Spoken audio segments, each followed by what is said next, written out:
मागच्या 2 दिवसामध्ये गांजा नागपुरामध्ये प्रचंड मोठ्या प्रमाणात सापडला। रेल्वे स्टेशनवर ड्रग्स सापडले। संपूर्ण महाराष्ट्र आता उडता पंजाब होण्याची स्थिती निर्माण झाली। हे राज्य आता ड्रगमय झाल्याची परिस्थिती झाली। महाराष्ट्र आता पूर्णतः ड्रग्सच्या विळख्यात तरुणाई सापडली आहे। अनेक प्रकारचे ड्रग्स महाराष्ट्रात खुलेआम शालेय विद्यार्थ्यांमध्ये, महाविद्यालयीन विद्यार्थ्यांमध्ये, तरुणांमध्ये, बेरोजगार तरुणांमध्ये हाताला काम नसल्यामुळे या ठिकाणी प्रचंड मोठ्या प्रमाणात ड्रग्सची विक्री सुरू आहे। मागच्या 2 दिवसामध्ये गांजा नागपुरामध्ये प्रचंड मोठ्या प्रमाणात सापडला। रेल्वे स्टेशनवर ड्रग्स सापडले।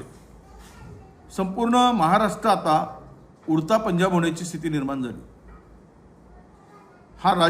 हे राज्य आता ड्रगमय झाल्याची परिस्थिती झाली। पोलीस केवळ 2-4 जणांना पकडतात आणि शेकडो लोकांना मात्र त्या व्यवसायामध्ये मदत करतात असा आमचा स्पष्ट आरोप आहे। आणि त्यांच्याकडून हप्ते वसुली सुरू असल्यामुळे पोलिसांचा धाक राहिला नाही आणि त्यामुळं या ड्रगलर्स आणि ड्रग विकणार हे संपूर्ण रॅकेट खुलेआम या व्यवसायामध्ये गुंतले आहेत। कारण यातून करोडो रुपयेची उलाढाल ती होते आहे।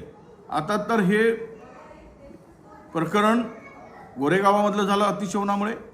मला वाटतं की यातून जर वेळीच आवर घातला नाही तर महाराष्ट्रातील तरुण उद्ध्वस्त होतील। 2ने सुरुवात झाली आहे, उद्या हजारो तरुणांचा मृत्यू होईल, कदाचित झालाही असेल, त्याची कोणी दखलही घेतली नसेल। तर मग प्रश्न असा येतो की महाराष्ट्रात आता या संपूर्ण ड्रग्स विक्रेत्यावर किंवा ड्रग्सच्या धंद्यामध्ये पोलिसांची भूमिका नेमकी काय याचं उत्तर मिळालं पाहिजे।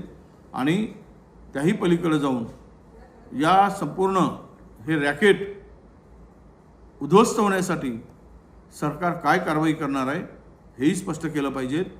अन्यथा